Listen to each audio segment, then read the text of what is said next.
Saviez-vous qu'il est possible d'utiliser le principe des comprehension list débutant dans Excel via des formules, c'est-à-dire pour une liste donnée, parcourir l'ensemble des éléments et d'appliquer un traitement spécifique? C'est ce que permet les trois formules que nous allons voir aujourd'hui. Il s'agit de map, scan et reduce. Nous allons utiliser ces formules pour connaître de façon dynamique la valeur d'un mot au Scrabble.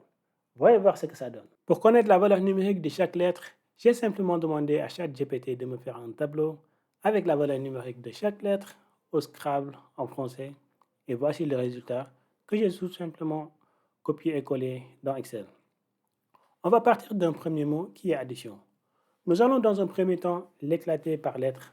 Pour cela, nous allons utiliser la formule STXT ou MID en anglais. Alors, STXT, on commence par le mot. Le deuxième paramètre de la formule correspond à la position à partir de laquelle on va copier. Je vais mettre 1 au début. Ensuite, le dernier paramètre est le nombre de caractères à copier. Là, ça va être 1.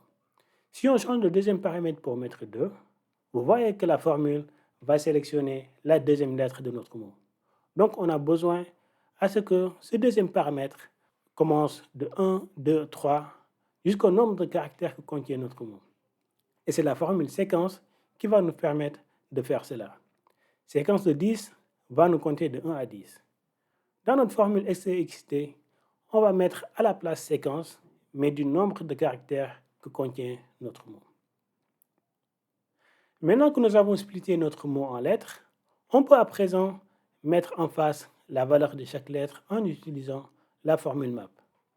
Cette formule va permettre de parcourir chaque valeur de notre plage et lui appliquer une formule. On commence égale map. Le premier paramètre est le tableau, c'est-à-dire la plage qui doit être parcourue. On peut sélectionner la cellule A et mettre un dièse à la fin, ce qui va permettre de considérer de façon dynamique toutes les valeurs de notre plage de données. Point virgule. Il est possible d'avoir plusieurs tableaux, mais nous allons faire simple et passer au dernier paramètre qui est la fonction lambda. Rappelez-vous, la formule lambda est comme une machine. On lui donne des paramètres et un modèle de calcul et elle fait le reste.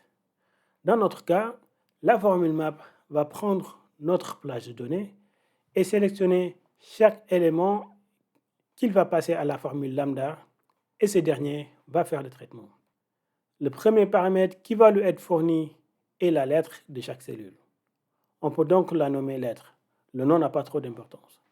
Et le dernier paramètre de notre formule lambda est l'opération que nous voulons effectuer. Si je remets lettre par exemple, je ferme la parenthèse de la formule lambda, puis celle de la formule map, ça va nous remettre notre liste de lettres. On peut rajouter un underscore à la fin et chaque lettre aura un underscore à la fin. Maintenant, pour avoir la valeur numérique de chaque lettre, on va utiliser une formule recherche X de la lettre sur notre base et rapatrier la valeur de chaque lettre. On ferme la parenthèse et voici le résultat. Nous avons en face de chaque lettre sa valeur numérique. Si on change de mot pour mettre zeb par exemple, ça donne ça. La formule map va traiter chaque valeur d'une plage.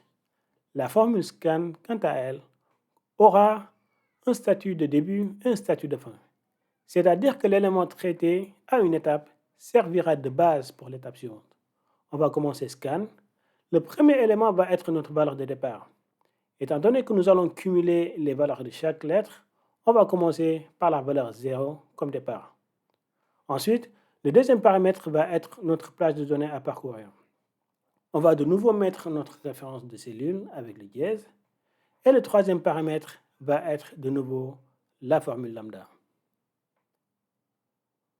On aura besoin d'une première valeur qui est la valeur de début. D'ailleurs, je vais l'appeler début.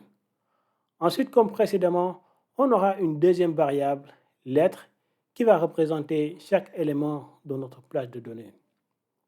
Au niveau du calcul de la formule lambda, on va faire valeur de départ, c'est-à-dire début, plus la valeur de la lettre qu'on va aller chercher via la formule recherche X.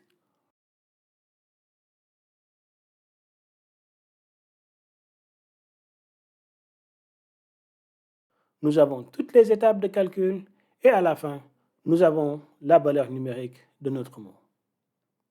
Pour ce qui est de la formule reduce, c'est exactement la même chose que la formule scan, mais elle ne va pas détailler toutes les étapes de calcul.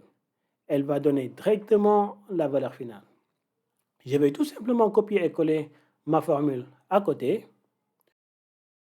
Je remplace scan par reduce